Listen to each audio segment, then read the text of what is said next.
So I think it's time to tell you that there are a few different iPhones that you should definitely avoid buying in 2023 and probably forever. And it's kind of sad because for the most part, these iPhones were very, very important. But I think the first iPhone is probably going to be very apparent, the iPhone 6s. There is pretty much no reason of picking up this iPhone anymore. If you're currently using this iPhone, then maybe you can get like another year or end of this year out of it. But the main thing and the main reason why the iPhone 6s isn't really worth buying anymore is mostly because of software updates. Although this iPhone is still getting software updates for the most part, currently, Apple made a very interesting claim last year where they basically stated that if you want the most, up-to-date phone, if you want like the security features for, basically the software updates that cover all the security, fixes, you're going to have to be on the latest version of the official iOS version, not just like the last version of software that's getting security updates.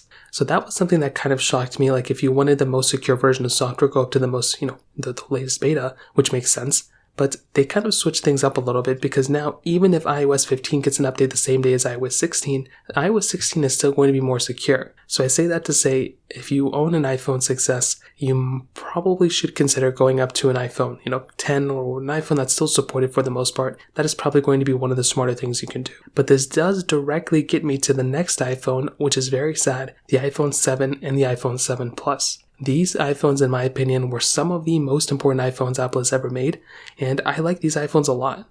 They were the direct successors to the iPhone 6s, and again, just like the 6s last year, Apple went ahead and pretty much discontinued the iPhone 7, meaning they aren't really releasing software updates for the iPhone 7 anymore. Now, that kind of stuff, in my opinion, is very sad. I feel like Apple, again, could have supported these iPhones for a little bit longer. Maybe they didn't have to support them forever, but I feel like there was still a lot of legroom in front of the iPhone 6s, and I feel like, or in front of the iPhone 7, and I truly do feel like Apple could have kept supporting those phones. So where does that take us now? Well, if you own an iPhone older than those iPhones, then clearly those are not worth it either. And I think if you own an iPhone 8, iPhone 8 Plus, iPhone 10, that is the sweet spot. That is a good iPhone to own, since those are still supported with software. But if you have an way older iPhone than those ones, I would just recommend updating. I would recommend upgrading your phones. There's not a big reason of still having an old phone like that, unless you're planning on keeping it for like another year, then maybe go for it. But other than that, I would probably recommend at some point not buying these iPhones this year and maybe upgrading to an iPhone 8 or iPhone 8 Plus or iPhone 10 when you get the chance. So